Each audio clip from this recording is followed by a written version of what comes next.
Back to Project 23. We just finished up with our oil return and our oil feed. We'll be getting a oil cooler for a 2016 F-150 or 2017 here in about, a week, November 11th, something like that. There used to be a feed right here that goes to the reservoir that you would normally sit here. So I clipped that off and I put my coolant temp sensor there.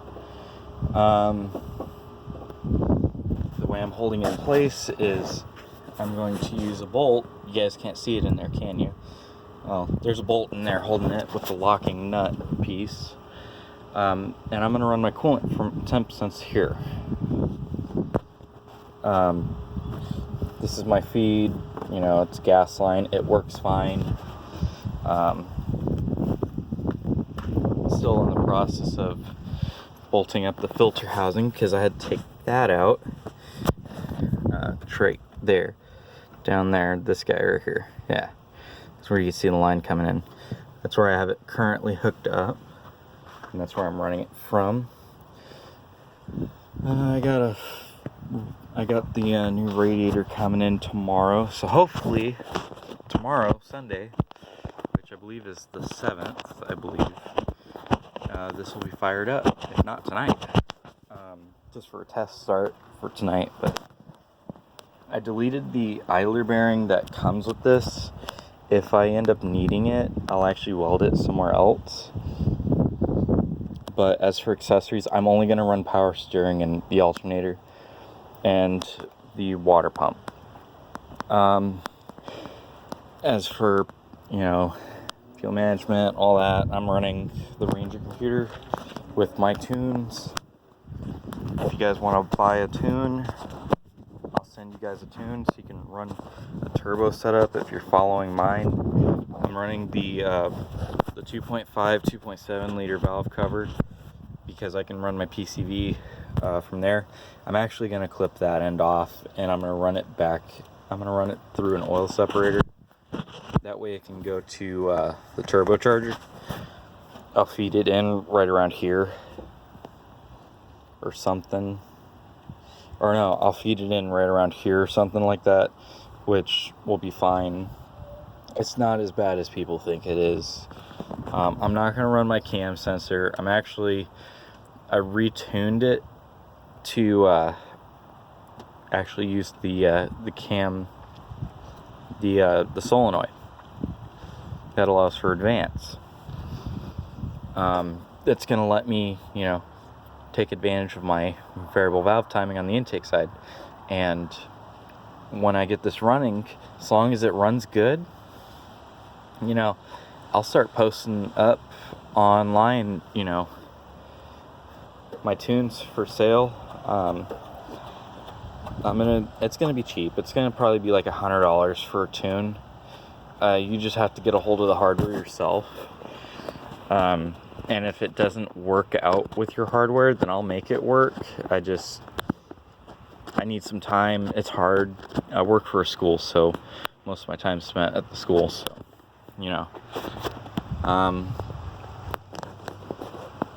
this is kind of how the engine bay is going to look when I'm done with it. We're going to have the electric fan up front. You're going to get this all properly bolted up and set up. I did delete the temp sensors and stuff back there. As for the O2 sensor, I'm going to have it on a weld-on pipe, and I'm going to run it at the end of my tailpipe right here. So I get O2 for right now. But as it stands, I have no oxygen sensor. I am going to run it a little rich. But the nice thing is I will be using my NOx sensor on the side of the block, and very religiously. I actually have 2 of them mounted up right now, and they're going to be cycling off and on.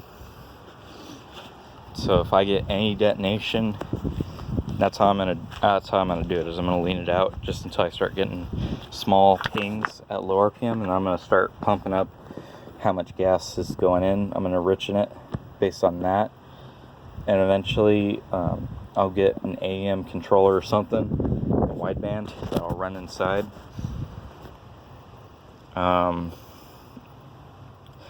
Basically it's all set up. I did rebuild, I don't remember if I put this in the previous video, but I did rebuild the transmission.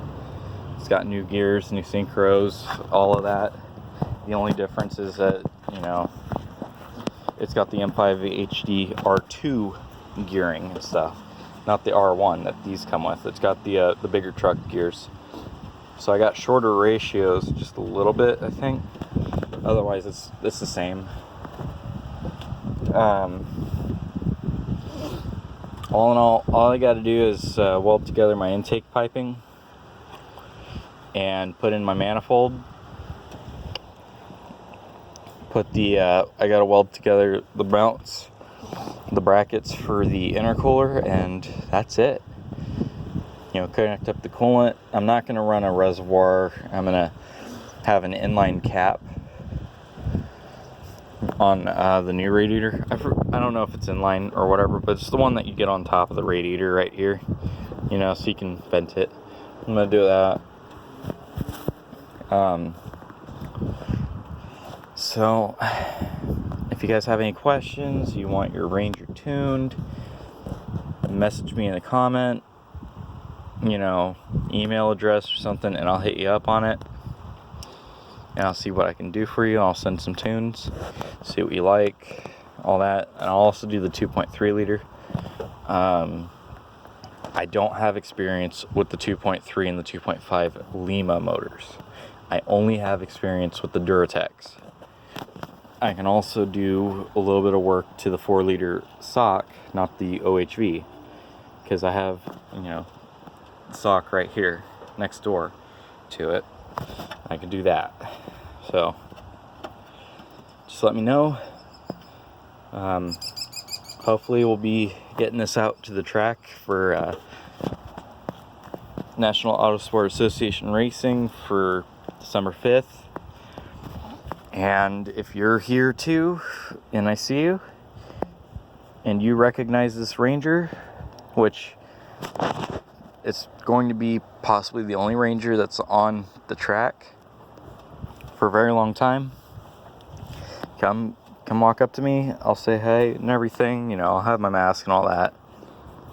I've been tested negative, so there's no worry on me giving you COVID, because I got 3 negatives from 3 different labs, so I'm good.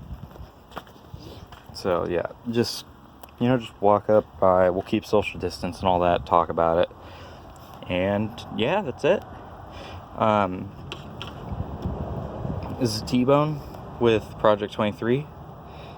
Actually, you know what? Just a heads up, I am on the Ford 6 Performance Forum. I will be entering in a turbocharged Ford 300 inline 6. If you want some videos that are good, I'm going to post up in the description a couple videos of who I'm going to build after, but with my own twist.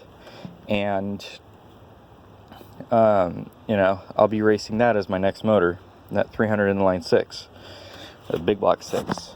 So, this is T-Bone out, along with Project 23. See you guys later.